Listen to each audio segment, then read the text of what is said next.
Backstage noble wife, the story of America's favorite family of the footlights and of their fight for security and happiness against the concrete heart of Broadway.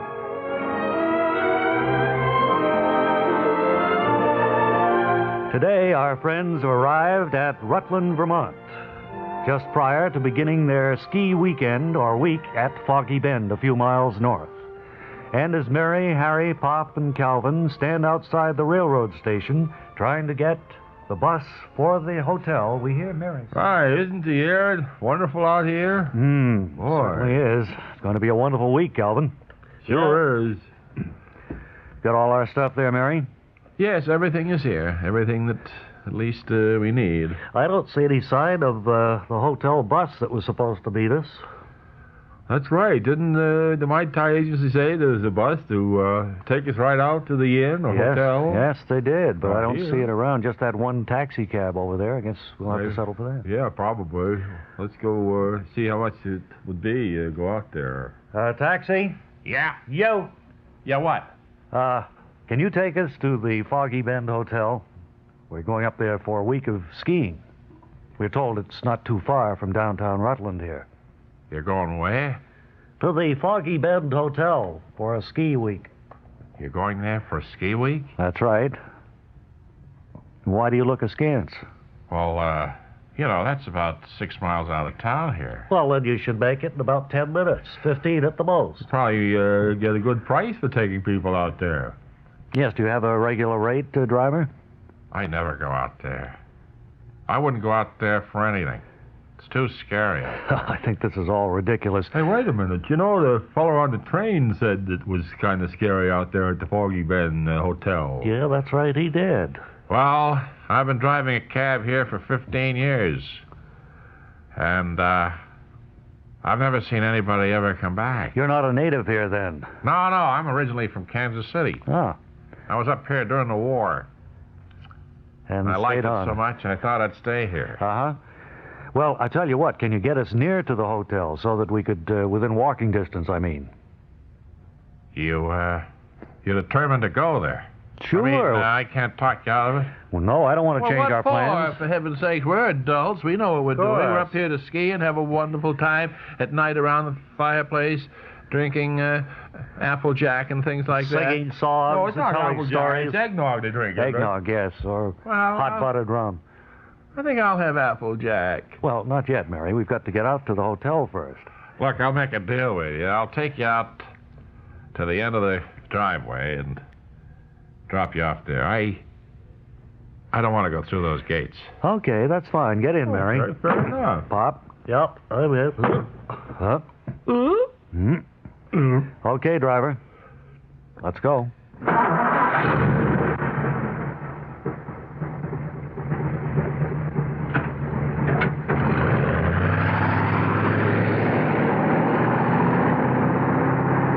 Do you have snow tires on here, driver? Oh, yeah.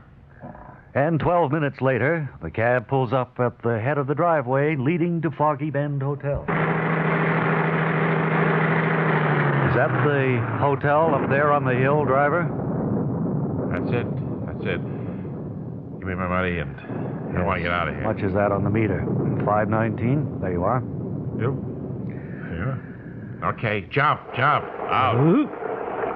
Oh, my, look, it's pouring down rain. Yes. Here, let me take the bags, Mary. Calvin, you take that one. You won't reconsider and drive us up to the gate.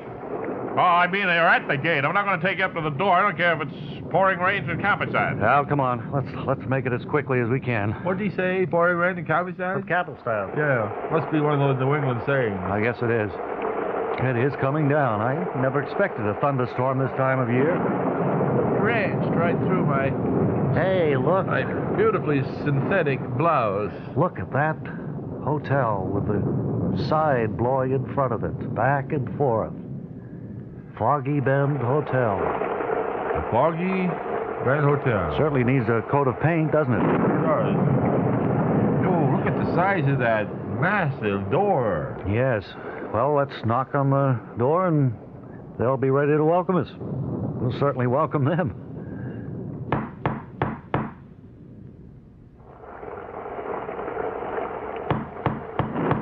Boy, I'm soaked.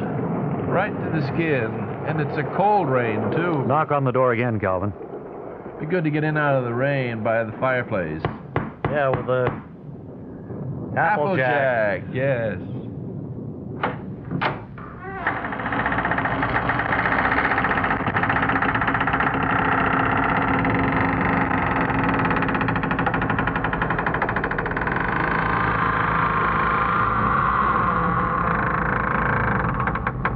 Yes? Oh, Oh, my. what can I do for you? We're the Backstayge party. The Backstayge party? Yes, sir. How did you arrive here? We came by coach. By coach? Yes, sir. But there's no road.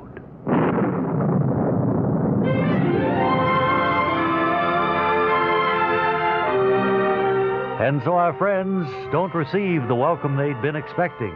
What adventures lie ahead at Foggy Bend, Vermont?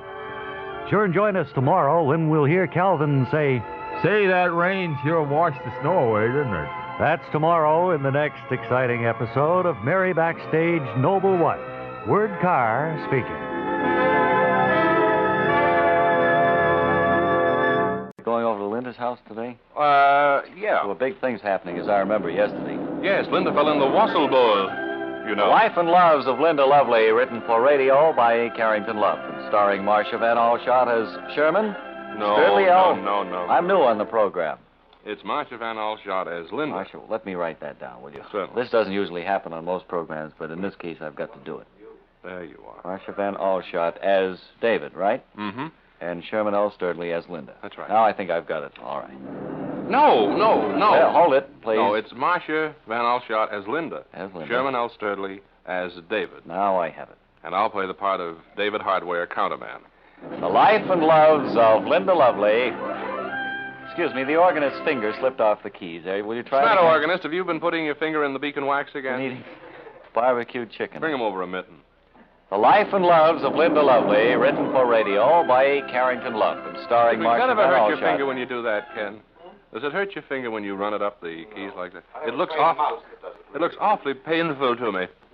All right. He has strong fingernails. He has the strongest fingernails of anybody I know. It's late afternoon as we look in at the small house halfway up in the next block. David. We see Linda and David seated before a crackling fire, crackling nuts and talking over events of the past 3 weeks, David. which happened to have been the holiday season in River's Mouth, the Christmas holiday. David, the artillery band is outside. Invite them in for Come cocoa. on in, fellas, and have cocoa. Hey, Linda, what's all that? Linda! I don't know, David. Wait a minute, Uncle Eugene. There's no room for the piano player. Fortunately, Say, Linda, what's all that noise downstairs? the 385th Field Artillery Band dropped in. Oh, boy, is there a guitar player with them? They don't have a guitar. Wow, that's the first time I've heard anything like that. What? I say it's the first time I've heard anything like that. They may play something for you. Play something for us, Field Artillery Band. Be glad to.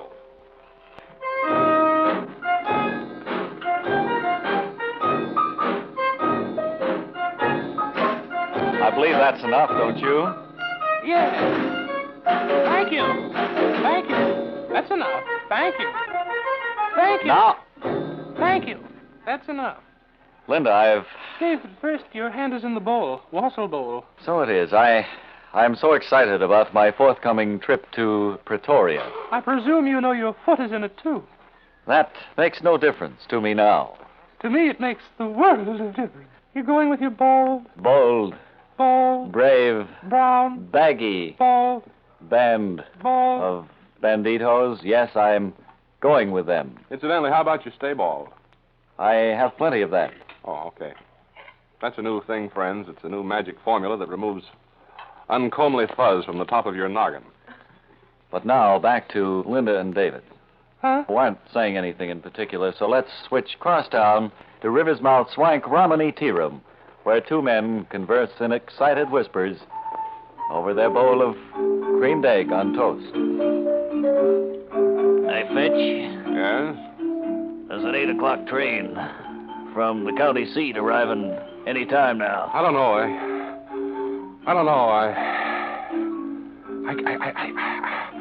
Wait a minute. Here. Have some of this. That soup was awfully hot.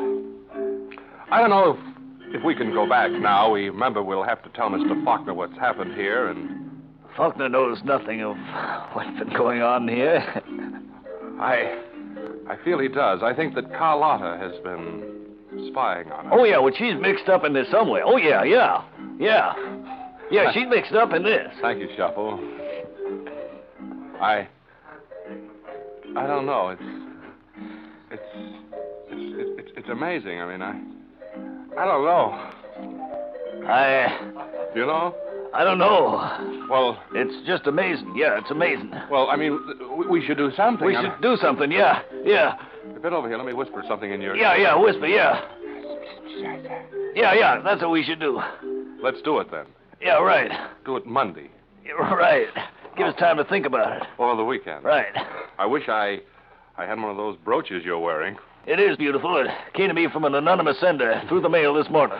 What is it? I know all my listeners would like to receive one. Looks like a giant... Wait a minute. We're supposed to be back at Linda's house. Looks like We're an elk reading their tube lines. on a picture of General MacArthur. This is supposed to be back in the small house in Riversmouth. Oh. David, Remember is that a that elk brooch? tooth you're wearing? No, you're wearing it. Oh, On your lapel there. yes. It's beautiful. Where did it come from? From an anonymous sender. Somebody sent it in the mail to me, my darling. I'll bet all of your listeners and friends would like to receive one just like it. I have the only one made in all the world. That would probably be too expensive to send to your many friends. Oh, yes.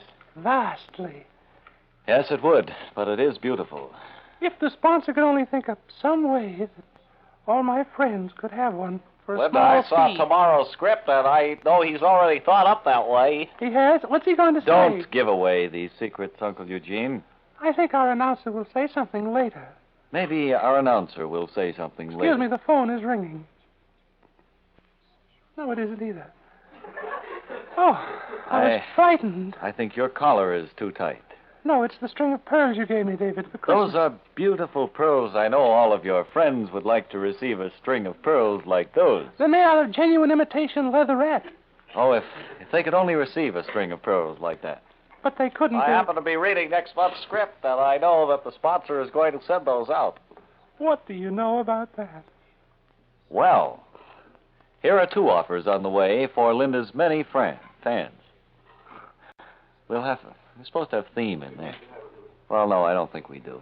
We have to talk about Cynthia Candy today. Well, and I'm awfully glad you brought the subject Did you get a up. box of Cynthia sweets for Christmas? Well, you're lucky. That's the way all after-Christmas commercials start. Supposing the answer was no, and you followed it up with, well, you're lucky. You see, that would have a terrible right. effect. But we don't hear what the answers are, so it's But all right. people always give answers, you know. Because when I listen to the radio and somebody says something, I always answer. Like when you hear some Western character say, What'd you say your name was? do you know what he's going to answer? I didn't say. That's what they always say. They always say that. And usually the fellow that comes looking to get his payoff, he usually gets it, too. In the next room. That I know. And whenever anybody asks a question like, do you feel good? I always say, nah. I feel pretty badly about it, too. I always answer radio announcers, and I imagine everyone else does. So when we ask you this question, what are you doing in this, the atomic age? I want You that answer no. Certainly. And then send it along to us, and we'll send you by return mail nothing, wrapped in cellophane that's suitable for framing. And these, what are we talking about? Cynthia sweets? Candy. They're chocolates, friends. They're filled with different things. What they are, they... Well, they are. They take this stuff, and they put chocolate on it. Even Cynthia herself doesn't know what's in those chocolates. They put a little cute curlicue on the top of all these chocolates. No Tonys. And I don't know how they do it, but they have these lovely curlicues, and they have different flavors on the inside. They have caramels, and they have orange flavor. On the curlicue flavor that goes that way, it's a caramel inside. Oh, that's right. I never knew this. That's a code, you know, on there. I know it is. Candy makers use that as a code. Now, if it goes that way, it's either lemon or black raspberry. Mm-hmm. If it goes this way. If it goes that way, it should have been taken out of the box. They got it in there by mistake. Well, I have a box of those that should have been taken out. Just bring it back to me, In care of you, in care of Right, this station. Right. I see. And I'll replace it.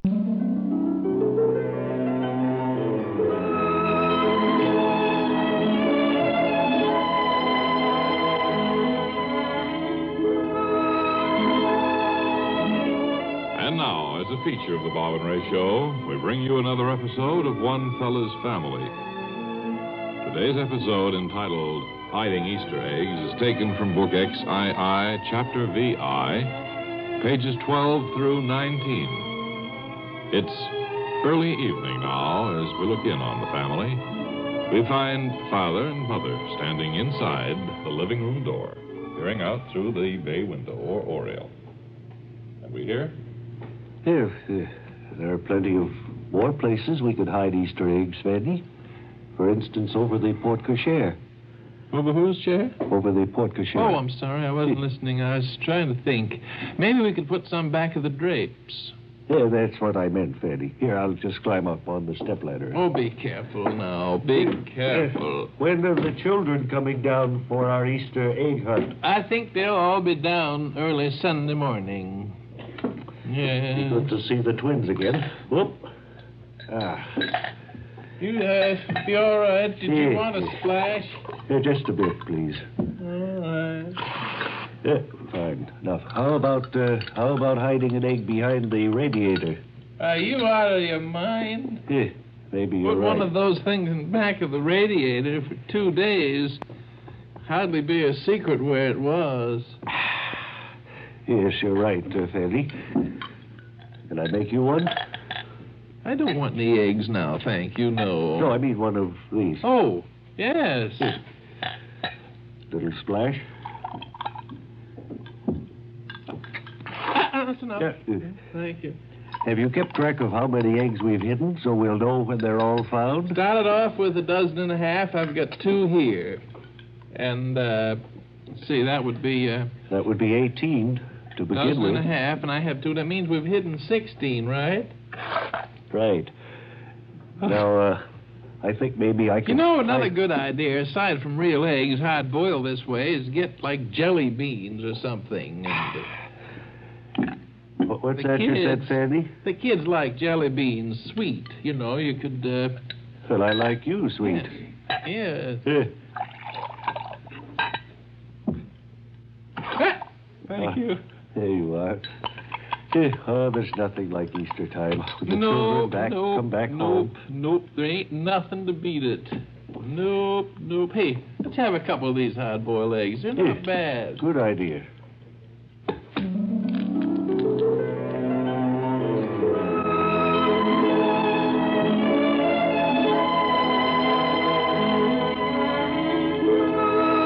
You have been listening to One Fella's Family, brought to you as a feature on the Bob and Ray Show. Blast off, buddy. Wait, you've confused me so. Today's episode, entitled Hiding Easter Eggs, was taken from Book XII, Chapter VI, pages 12 through 19. One Fella's Family is written and produced by T. Wilson Messy. This is a Messy production. Let me assure you, you're in trouble, buddy.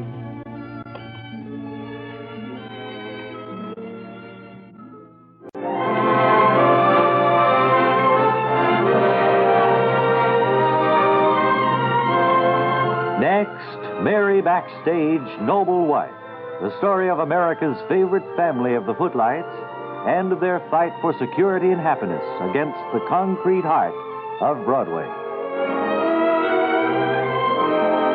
Yesterday, Mary, Harry, Pop, and Calvin arrived at Foggy Bend, Vermont to begin their ski vacation. And it's minutes later now as they're ushered into the lobby of the Foggy Bend Hotel by the manager. Oh, some huge lobby here, isn't it? Yes, it certainly is. Wait until I close the door, please. Boy, this is kind of spooky to me. It isn't what I had in mind. I thought we'd have a lively lobby here with... Follow me over to the desk, please. Well, yeah, I agree with you, Mary. I thought there'd be a lot of people sitting around the fire, waxing skis and things like that. Yeah. Instead, it looks like the beginning of a spooky movie. Wonder why they keep it so dark in here, too, particularly on a rainy night like this. Sir, why do you keep it so dark in here? Well, we're trying to conserve electricity, Mrs. Backstage. Look at those bats. Hundreds of them up there. All up in the ceiling. They only come in at this time of the day. They'll be gone in a little while. Don't you have any other guests here, sir? Sir, what's your name, may I ask? My name is Mr. Gore. Yes, sir. Well, Mr. Gore, how come you don't have any other guests? The guests are due to arrive in the next day or so. For the time being, you'll be the only guests here at Foggy Bend Hotel. We're going to be here all alone with... If you'll just sign the register, please, Mr. Backstage. You can sign for all of you. Harry, did you hear what was that? I heard something. Something about no other guests here. No, there's something like I heard of... No. Yes, I'll sign right here, Mr. Gore. Well, we have adjoining rooms. See, we're all good friends, and, we don't... Yes, you'll have the 4 rooms at the head of the stairs. Fine. Herbert there will carry up your bags. You want me to carry him up now? Yes, Herbert. Take them to rooms 1, 2, 3, and 4. Wow. He's a scary one, too.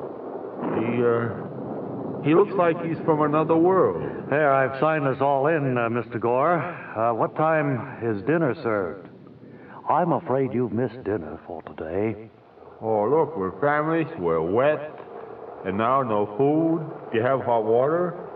Oh, yes, you'll find hot water. Just follow Herbert up to your rooms. Is this the menu here? Sure looks like it. Yeah. You mean the kitchen is closed now, Gore? Well, I might be able to rustle you up something. What did you have in mind? Well, I don't know, a sandwich, a cup of soup, maybe. You see, we're wet to the bone. We're wet, and we're cold, and we're hungry. Where have you been? Huh? Where have you been? I was just walking around the other side of the lobby. Did you know hear they've got some 1935 magazines over there? 1935 magazine? 1935. Did you hear a scream upstairs a little while ago? I thought it was you, Mary. No. Now that you mention it, I think I did, too. We'll go to bats again.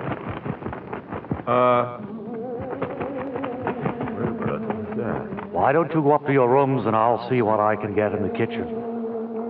Well, all right, if that's all we can hope come for. on, let's go. I think it's going to be all right now. Oh, yeah, sure. Everything's going to work out fine. You know what? We're letting our imagination run away with I us. think so, We're too. going to have a good time in spite of it all. Got the world on a strange Hey, ride listen. around. Huh? I'm scared to death.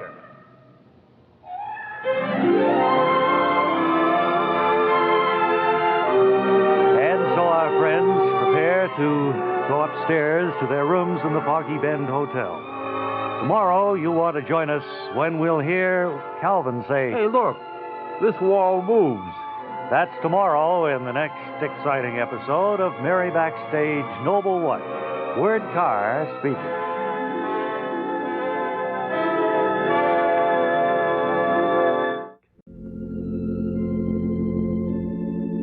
Now, the makers of grime, the magic shortening that spreads like lard, invite you to join us for another episode of The Gathering Dusk.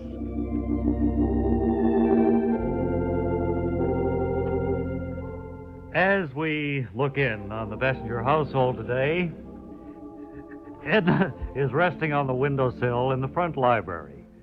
It's early afternoon, and Mr. Francis Shetty, the leader of the hoodlum element at Red Boiling Springs, is just entering the room. Can we hear? Oh, it's you, hoodlum leader, friend Shetty. I hadn't expected you to get here so soon. Well, I had to be out in this neighborhood anyway. Wednesday is the day I collect the protection money from the West Side Cleaners. Well, it seems like an awful waste of time just to come all the way out here. Actually, this is Thursday, you know. You're a day late. You collect protection money. Yes, it was Can't you written make for Wednesday. What?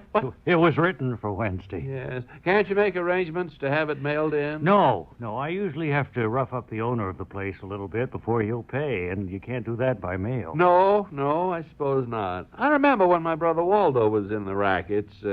He had to take care of a lot of the business personally, too. He was away from home a good deal. He was running hot cars into other states. You're on the road a lot with that kind of an operation. Yes, and then he spent quite a bit of his time hiding out, too. Why, he didn't even get home for Christmas those last few years before he went to the pen. Yes, well, that's the trouble with being in the hot car game. You can't make it home for the holidays a lot of the time. I know Daddy used to say that Christmas didn't seem like Christmas with Waldo away. Even that year, he sent a friend over to hide out with us during the holidays. Wasn't like having your own flesh and blood there, though. No. Oh, I suppose not. No. No, ma'am. But I know you didn't call me over here just to talk about your brother. Is there anything I can do for you? Well, yes, there is, Red Boiling Springs Hoodlumly de Franchetti. I was wondering if you could arrange the facilities to have me smuggled out of town. Well, yes, I guess we could, but what for? You're not on the lam, are you? Actually, I haven't done a thing, but there's a police officer who keeps coming up on the porch, and I know he's just waiting for his chance to nail me on some bum rap. Funny the way the cops would be playing it cozy with somebody like you. Everybody in town knows you're just a harmless nut. Well, look for yourself. That officer's coming up the walk right now, see? Oh, well, you're not in trouble if that's the guy who keeps coming up here. He's no cop, Miss Passenger. Well, I don't know where you get that idea. He's wearing a blue uniform, and he has a badge right there in his cap. Yes, I see, but he's not a cop. He's a postman. Well, my stars. I do believe you're right, Hoodlumly de Franchetti, and here I was sure I'd have to go in hiding. It's as if a great weight had been lifted from my shoulders. I almost feel as if I'm no longer standing in... I dropped it. Wait a minute. I'll get it for you. Thank you. The gathering dusk. Ladies, baking day is no fun when you use a shortening that has to be beaten into workable form with a baseball bat. That's why you'll go for Grime, the magic shortening that spreads like lard. Try some soon, and be sure to be with us next time when Edna goes to the village in The Gathering Dusk.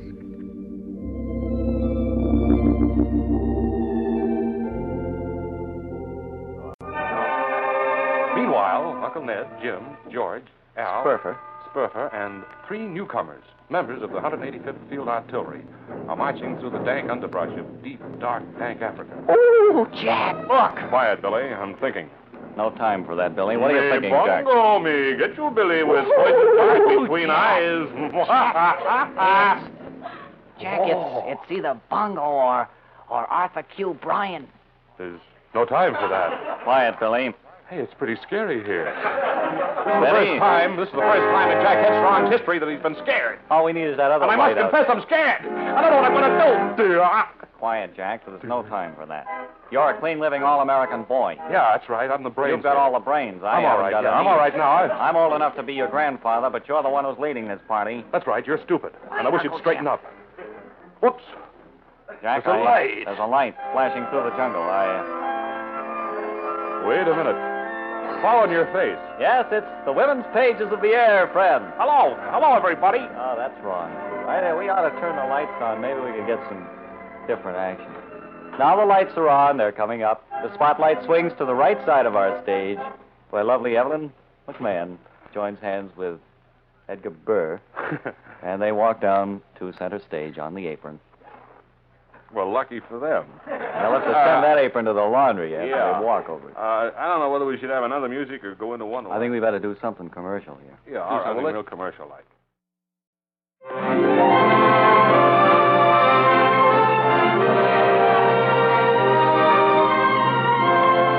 Next, Mary Backstage, Noble Wife, the story of America's favorite family of the Footlights and their fight for security and happiness against the concrete heart of Broadway.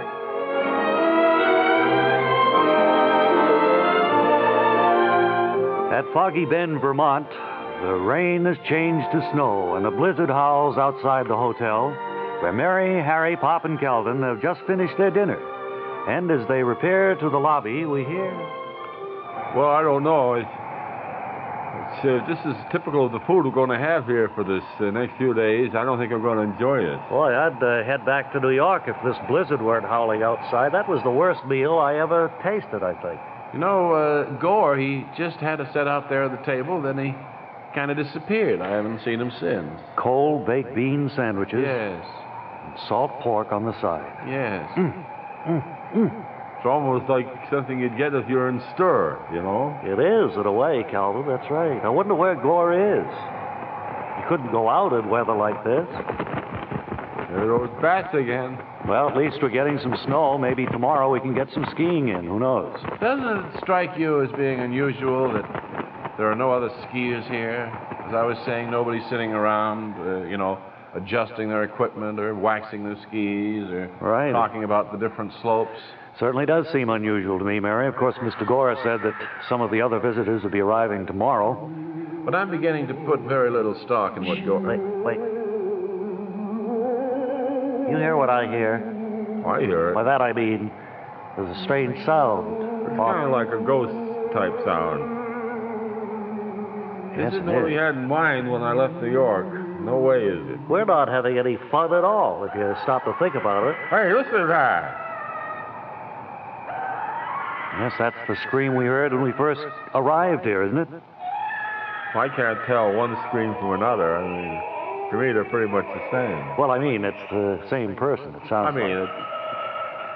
Look, let's get our minds off this scary stuff and turn the TV on. There must be something on that'll lift our spirits a little bit. They only have the one channel up here, I think. Turn it on. Takes a while to warm up, I guess. Yep, I think we'll be able to ski tomorrow. Last night, the sailors spread it on deck. The child was placed in it. Then it was folded over a body and sewn up ready for burial, and then sewn up ready for burial the next day. Storyteller. Yeah. But even as they did so, He just stands there in front of the... But even as they did so, everybody heard the curtain, and he is... Sorry. One of those very static programs. Well, the people, if they want to watch TV up here, this is what they've got to watch, I guess. See to this, the remaining 32 years of his reign. Doesn't it seem strange to you that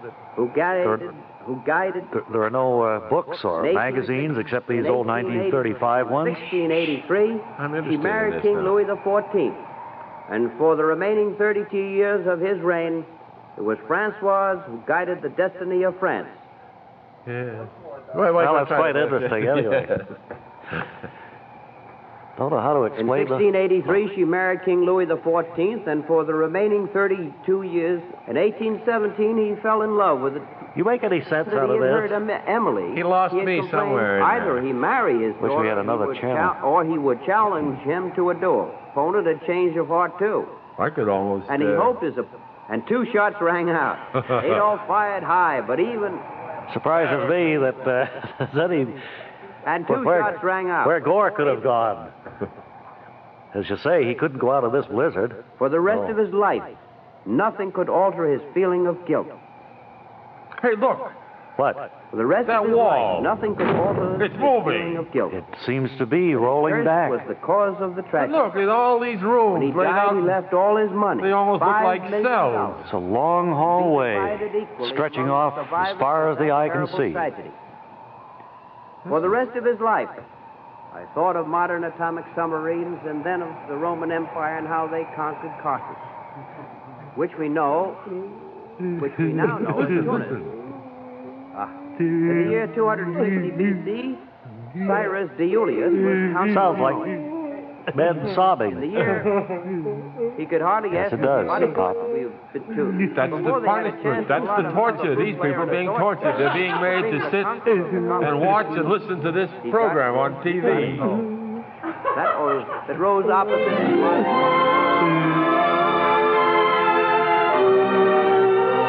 And so even stranger developments take place at the Foggy Bend Hotel. Will our friends be able to get in their skiing vacation? Sure, and join us tomorrow when we'll hear Mary say... What do you mean, Gore, we can't leave? That's tomorrow in the next exciting episode of Mary Backstage, Noble Wife. Word Carr speaking. Now, according to the information I have here, sir, you are an oboe player? Yeah, I play the oboe, and if I do say so myself, my wind is just as good today as the day I turned pro 20 years ago. Well, you're a veteran of 20 years in the symphony field. 20 years on the 14th day of last September. Right now, I feel like I could go another 20. And I want to tell you one thing, pal. I'm going to pack away my sheet music and hang up the old soup and fish while I'm still on top. I've seen too many of the old-timers get punchy and go back to the tank towns and play for peanuts. That ain't for me. I've had enough of that. I'm salting it away while I'm on top. Now, you started your professional career, Mr. Blodgett, with a small-town symphony orchestra, I believe. Well, that's the way everybody started when I was a young fellow. First, it was some club dates with a chamber music group. Then you got yourself a smart manager and picked yourself up a spot with some cowtown symphony where you went from there. It depended really on how you and your manager played ball with Freddie Budko.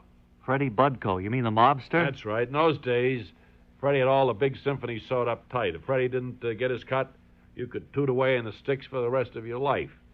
Now, the best flutist I ever knew never got out of Sheridan, Wyoming, just because Freddie didn't like the look of his face. Well, assuming from your present position in the symphony world, I guess you must have played ball with Freddie Budko, huh? Well, there wasn't nothing else I could do, pal. I didn't like giving him a third of my purse every payday, but one of the boys used to drop around and remind me that if I didn't kick into Freddie, I'd wind up playing the oboe at the bottom of the East River in a cement overcut.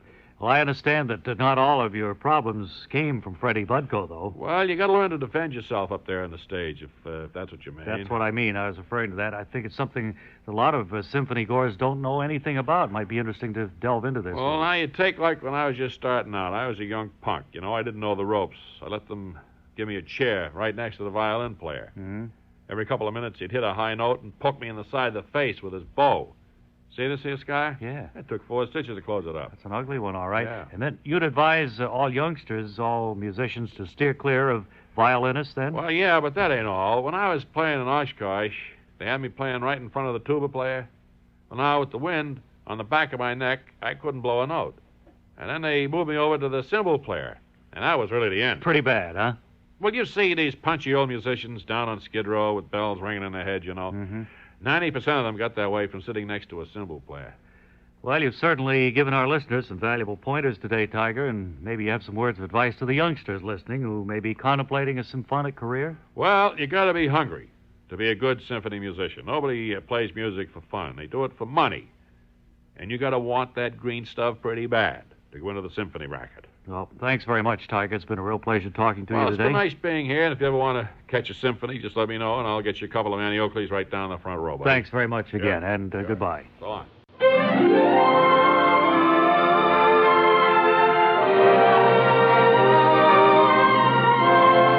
Next, Mary Backstage, Noble Wife, the story of America's favorite family of the Footlights and of their fight for security and happiness against the concrete heart of Broadway.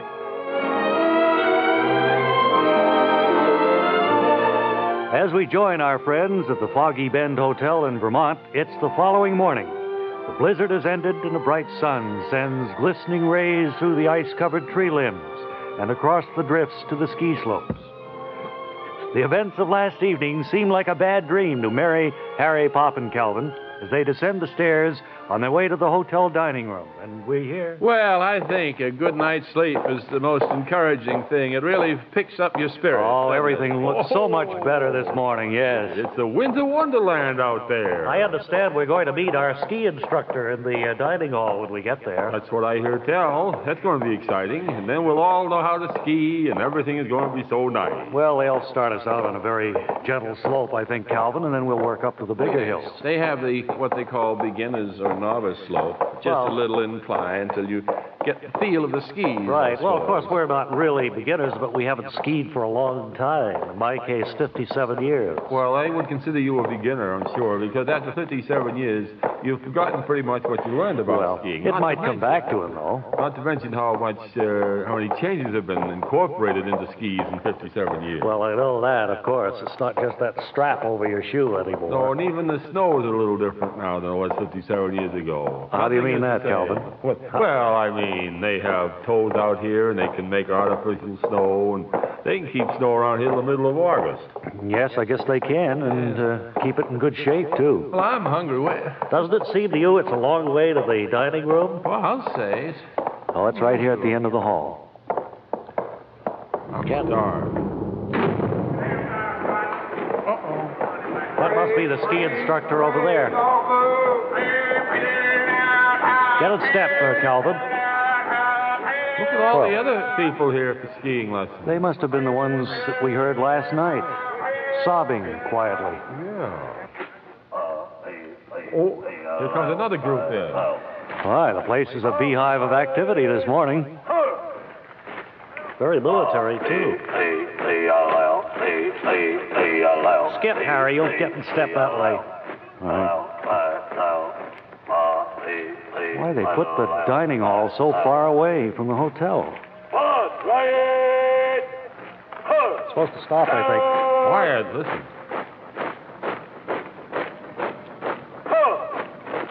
Today you're going to eat your first meal in the mess hall. Right, our I'm breakfast. going to run you in at 2 lines. There's no one in a child line. You will take 1 tray per man. The next thing you will see are bins. In these bins are knife, forks, and spoons.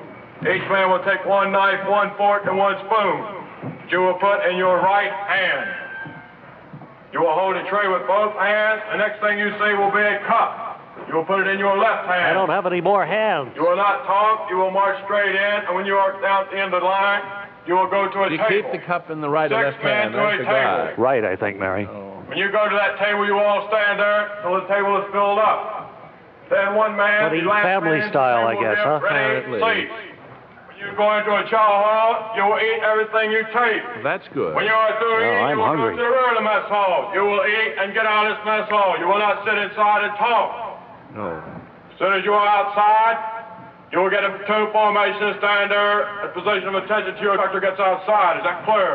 I guess it is, Everyone yeah. will be outside when I get outside. Wait a minute, I'm going to fix this guy. What do you mean, Calvin? Watch this. Oh.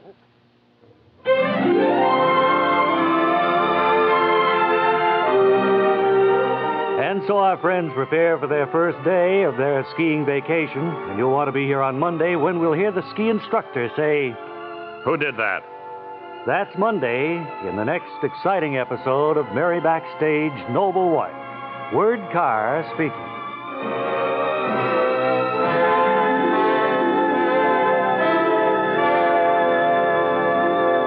Well, he's getting back to stride again. The Life and Loves of Linda Lovely, written for radio. Late afternoon, Linda speaks. Oh, David.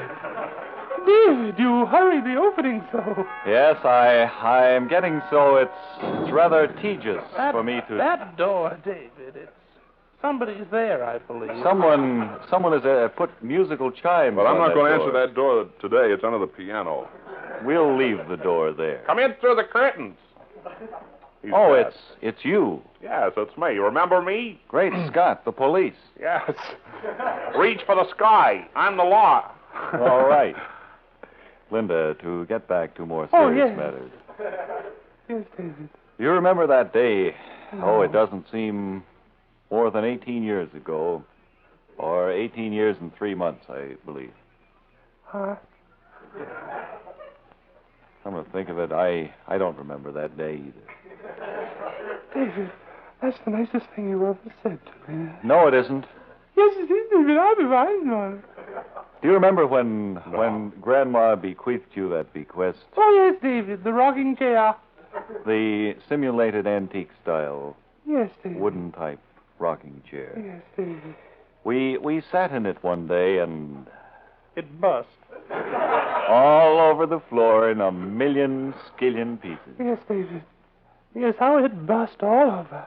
And I'll never forget. that was the day you... Great Scott, the police.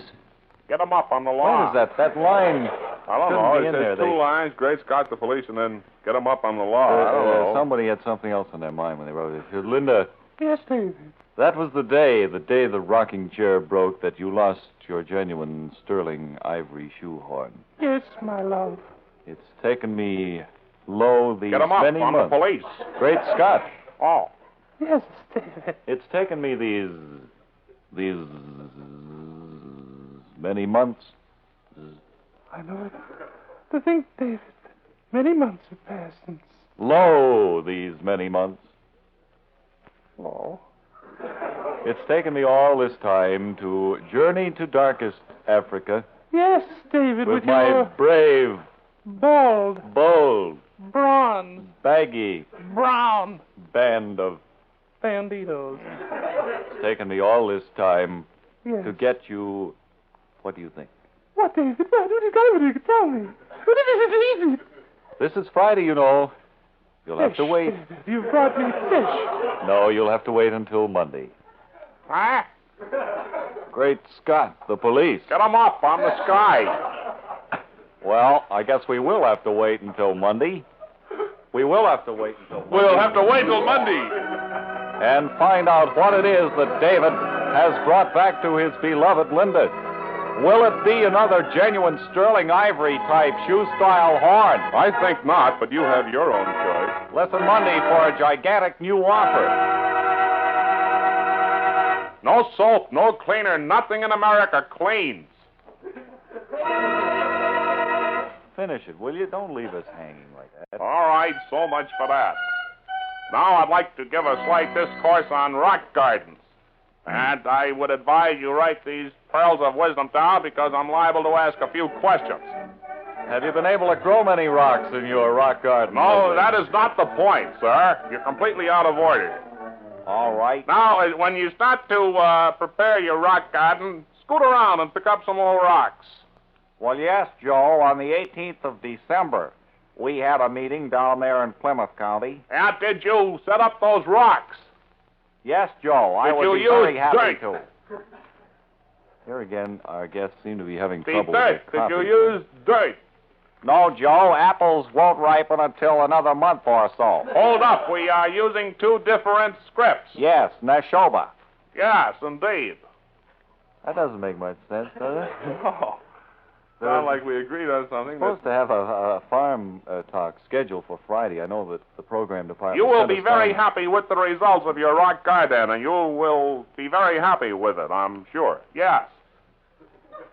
Right. You will, I'm sure. Be very Well, happy. Today we have another... Yeah, duh. No, this You is really dirt. something that we were What? planning on. What's that, This program of interesting facts from Believe It or Rot Nipley. Oh, yeah. And I think he's right outside if we can bring him in. Yes, yeah. There he is. Hi, Bob.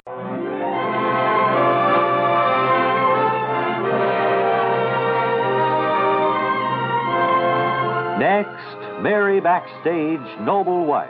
The story of America's favorite family of the Footlights and of their fight for security and happiness against the concrete heart of Broadway.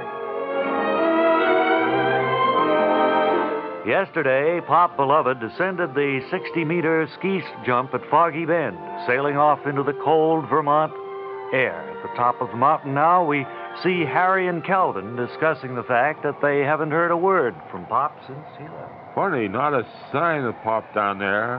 Of course, it's out of view after he goes off that ski jump. Yes, right. Let me try again. Hey, Pop! Seems to be getting colder and windier, too. Looks like maybe more snow. Hey, Pop! Oh, Pop. Pop! Pop Beloved. Stage doorman.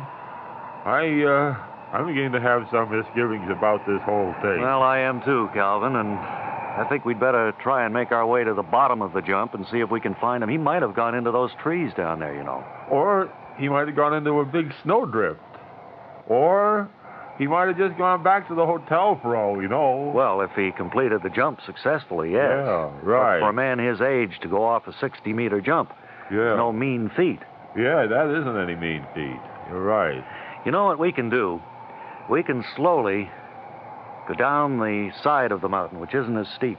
Uh-huh. You know, we do that little herringbone step there. Oh, that side step yes, down. that Right. will keep us from Yeah. skiing down. How are your ski bindings there? Are they Oh, holding? they're on pretty good. Mm-hmm. You're faced right down the ski run, you know. I'm going to try to get across the ski run now, and then well, hey, Watch hey, it. hey, I can't, I'm going. Calvin, you I'm start going. down the run. I'm going. Don't forget to when you get to the jump.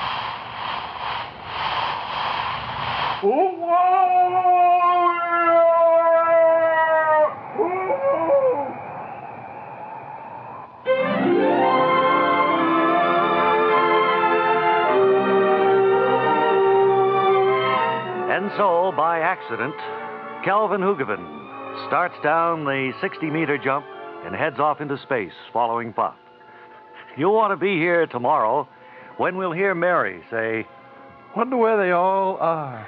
That's tomorrow in the next exciting episode of Mary Backstage, Noble Wife. Word Carr speaking. Hello. Say, what's this little thing here I found nailed against my locker? What do you mean? What is it? Well, it says that X, I'm not going to say on the air, X numbers of dollars are going to be removed from my salary before I get it every week. What? And I'd like to know how that came about. Oh, I know what that is. There was a man here earlier today. Oh, there was a man here. And it's a legal maneuver, Webley, which we have no way of stopping. Or S-stopping, as they say in the legal term. You have been garnished for your salary. Well, what do you know about that? Well, look, it isn't good. I've been garnished. You sure have. Well. And you know the party you had back the first of the month? I've been garnished. Well, wait, let me explain. Hey, congratulations, Webb. Thank you, Wally. Oh, thank you. A round of applause. I think that's good news. Webb lives in garnishes. Oh, thank you. Now, thank you, everybody. See here, young man. Oh, I'm so happy. I'd like to go to the organ now and play jealousy for you all. Wait a minute. We don't like to put a damper on this, but you know what this means? Yes. It means that out of your salary, every week, before you even see it, a certain amount of money is going to be withdrawn. Yeah. And it goes to the account which you owe with the hotel where you had your party. Now, what do you think of that? We couldn't stop, Webb. There's nothing we could do anything with. Well, will you help him up, please? He is fainted dead away. Here, Webb, let me give you. Throw some water on him, somebody. I think that's good for this. Cool, come on.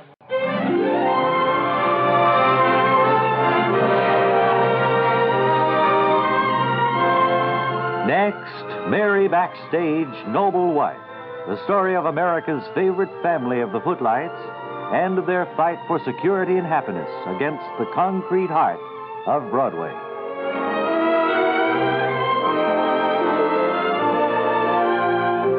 After both Pop and Calvin seemed to have disappeared, following going off the 60-meter ski jump on the mountain at Foggy Bend, Vermont, Harry made his way to the bottom and was about to begin his search when he met Mary. And we see the two of them now as we hear Mary say, "Well, why did you ever let them go off that ski jump?" "Well, there wasn't anything I could do, Mary. Harry, or Pop, thought it was so safe and easy to do, and then Calvin started down by mistake, you know." But, I mean, Pop, you should have known that he wasn't capable of going off a 60-meter ski jump. And well, Calvin, I mean, now that really. I think about it, it was a pretty foolhardy thing for Pop to do. Pop? I think it was even foolhardy for you to even consider. Did you think you actually could go off a 60-meter ski jump? I saw them do it, and I wasn't sure whether I would or not, but I finally came down around the side of the mountain where it isn't so steep. Well, Pop, I'm very unhappy at, of course, this Foggy Bend Hotel, and we had a message from Mr. Marlowe, Greg. Oh, really? He wants us to return to New York as soon as possible. He wants us to read for a new Broadway play. Calvin, a new Broadway play. Sounds good, Mary. Look. What? There, behind that bush. Look, come out, we see you. Come out. Oh, all right. Hello, Backstagers. Oh, it's you, Akbar. Hello, Akbar. My. Yes. What brings you up here? Strange place to be meeting you folks. What brings you up here? Well, I just came up for a few days' rest myself. Have you been to the Foggy Bend Hotel that you recommended to us? Yes, I have. Isn't it lovely? Lovely? Why, it's the spookiest place I've ever been. I think it's run by madmen. Oh, I didn't get that attitude out of it. Well, run by madmen? Yes, I'm convinced. Did the cab driver take you out here, or did you have to walk out? Nobody in town will come out here. No, he left me off at the end of the driveway. Well, didn't that strike you as being odd or unusual? Didn't that manager, Mr. Gore, sound kind of frightening to you? I haven't met Mr. Gore yet. I just arrived a few minutes ago.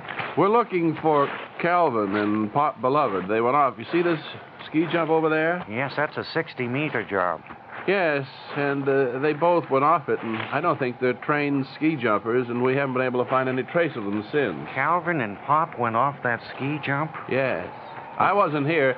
Blame it on Harry. Well, I couldn't stop them, Mary. Well, I think you could. You're a grown man. You shouldn't let them. Calvin went of his own volition, and Calvin went by mistake. Yes.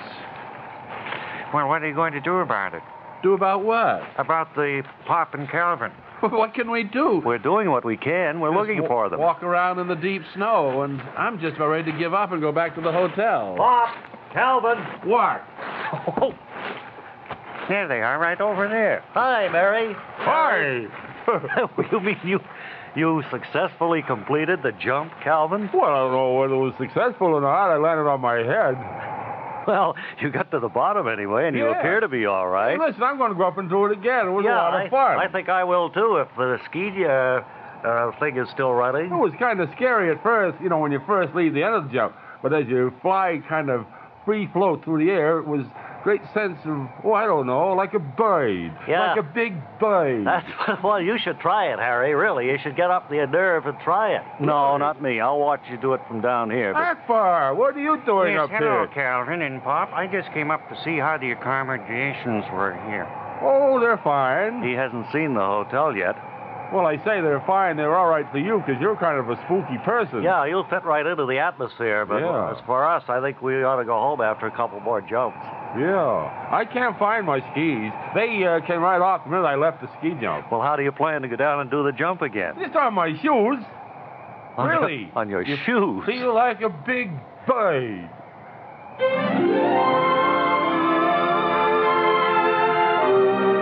And so Mary, Harry, and Akbar have found Pop and Calvin, and after some more ski jumping, they plan to go back to New York. You'll want to join us tomorrow when we'll hear Calvin say, "Would you pass the ketchup, please?" That's tomorrow in the next exciting episode of Mary Backstage Noble Wife. We're Carter speaking.